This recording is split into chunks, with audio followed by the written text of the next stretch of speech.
Bye Philippines! Back to Hong Kong ulit tayo. So, tapos na ako mag-immigration. So, punta na tayo sa ating mga eroplano. Nandito tayo ngayon nasa mga tindahan. Ayan o, kung wala kayong pasalubong, pwede tayong bumili dito. So, ako, wala akong nabiling pasalubong. Kasi dumiretso na ako dito sa Clark International Airport. At galing ako sa graduation ng aking anak. So, titingin tayo ng pasalubong kila amo. Parang walang chocolate. Doon sa kabila yung chocolate. So, tingin ako ng pasalubong ko sa alaga ko. Yan na.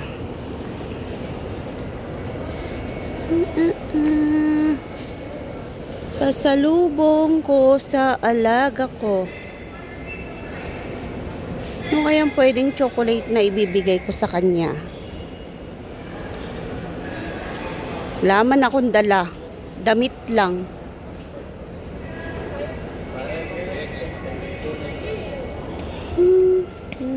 Hi, miss. Nare-refund siya, pero yung sa Cebu, hindi siya talaga nare-refund. Cebu din ako. Kaya lang di na nare-refund eh.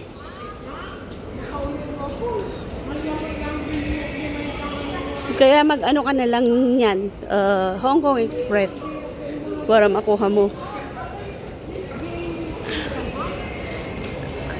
So, nakapagtapos na kami ng immigration. Oo. Hi, dito na kami. Dito, ote, ituturo ko sa'yo yung yung kuhanan ng refund ng OEC or tax. So, pagkatapos dito, sa mga upuan na magaganda, ito, dito siya. Ito siya. Nasaan na? So, puntahan natin yung refund.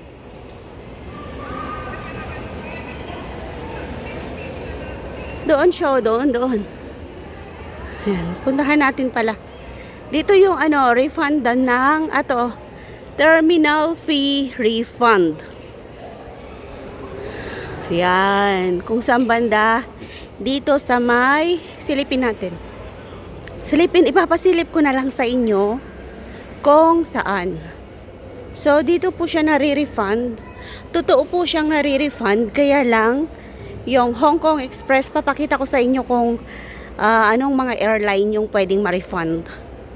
Ayan o, terminal fee refund dito sa silong ng escalator.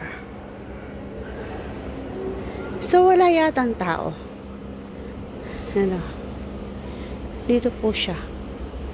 Ayan siya o. So, tanungin natin. Magtanong tayo. So, ito siya. Ayan po siya, banda yung refund. So, magtatanong tayo. Oy! Ayan siya, notice. Please be advised that we do not process terminal fee refund for Cebu. For assistance, kindly approach the Cebu ground staff of your designated boarding pass. You may also visit the... So, hindi siya marirefund yung atin. Cebu. Pero eto, kung gusto nyo mag-refund, so eto po yung i-ready nyo. Mag-QR code kayo. Tapos, pupunta kayo dito sa may declaration form. Tapos, kailangan nyo ng boarding pass, passport, exempted, certificate, exemption certificate. So, ito yung OEC natin.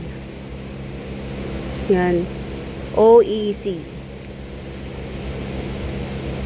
And then, bibigyan ka ulit ng PCS refund acknowledgement form. And then, claim. So, Cebu Pacific po tayo. Wala tayong marirefund. So, andito na tayo sa loob ng Clark International Airport at hihintayin na lang natin yung ating paglipad kasi ang lipad natin ay alas 7. So, nandito na tayo ngayon sa loob at iikot ko kayo dito. Kung inaantok kayo, so pasok na kayo dito sa may immigration kasi may mga upuan na malalaki dito. Pwede kayong humilata, maunat-unat yung mga paa, yung inyong likod. So, maganda po siya dito sa loob. Dito na lang ako tumambay kasi nga, di ba, bongga. Tapos may mga kainan din diyan.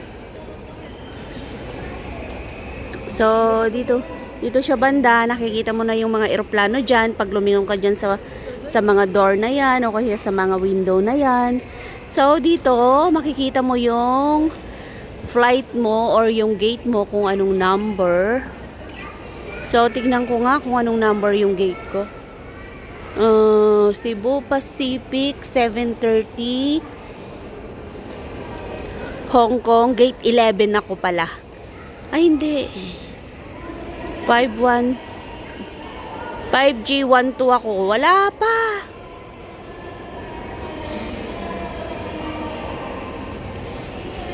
Seven o'clock?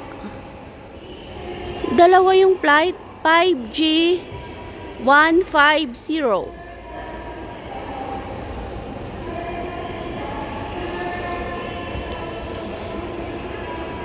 Ay, ayun tayo. 5G150.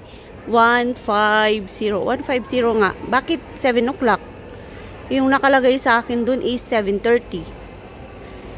Na-adjust? Na-adjust siya? 7. I-check ko nga. Tambay na tayo dun kasi nga hindi ko alam kung na-adjust siya.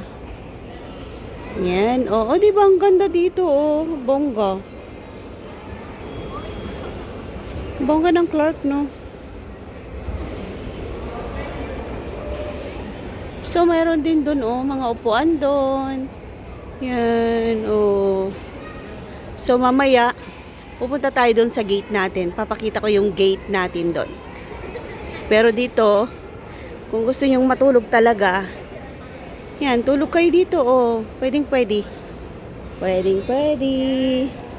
Ayan, terminal fee. Nandyan pala, nakapaskel terminal fee. Gate 9 to 16. Restaurant. So, yung nasa bungad is number 9. Hindi tayo dyan sa number 9. Doon tayo sa number 7. So, tara na doon. Doon ko kayo iikot. So, from gate to 9, pupunta tayo sa number 11. So, eto pala yung Clark. Di ba? Ang ganda.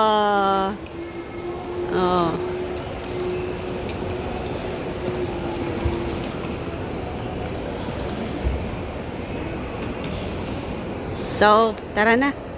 Lakad tayo. Magulo ako sa paglalakad, ha? Kasi gusto kong makita nyo yung buo. So, yun yung sinasabi ko. May mga resto dito.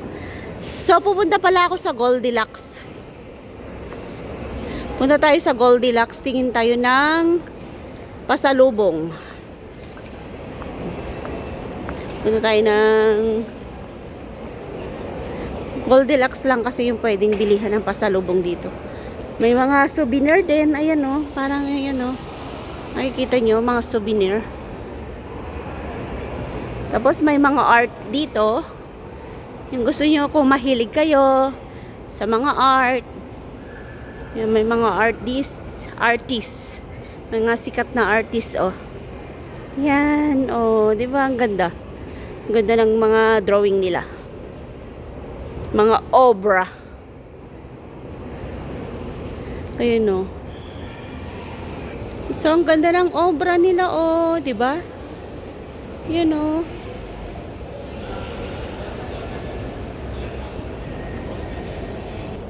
So, yan. Nakita ko na si Goldilocks. Bili tayo ng pasalubong.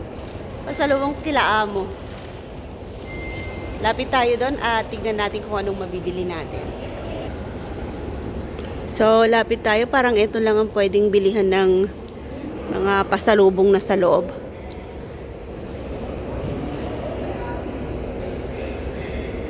So, 238 yung 35 yung polvoron. Eh, favorite ng alaga ko ang chocolate. So, mamimili tayo ng pwedeng pasalubong na may ingredients na chocolate. Brownies.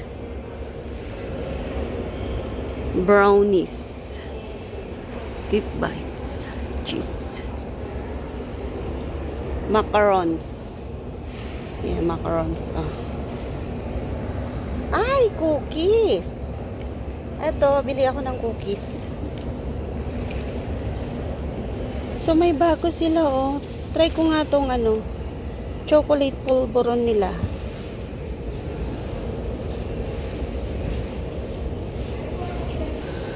Yeah, may mga bilihan din ng souvenir dito. Kung gusto nyo, ikot tayo.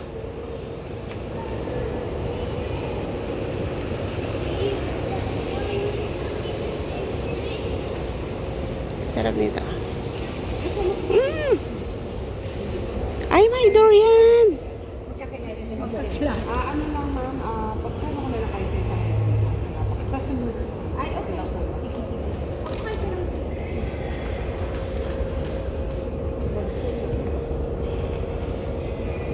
So, silipin natin yung mga eroplano. So, this is it. Nakikita niyo yung eroplano. Diyan tayo sasakay mamaya. So, nakita ko may malaking eroplano doon na pang Cebu. Siguro international yon kasi malaki siya. So, i-zoom natin. Ayan o. Diba, laki niya. So, yung Hong Kong, yung maliit lang ang sinasakyan namin. Minsan pa lang ako nakasakay ng malaki nung Philippine Airline ako. So, thank you for watching po. Sana po ay nag-enjoy kayo sa ating vlog sa Clark. So, may CR dito, may kuhanan ng tubig.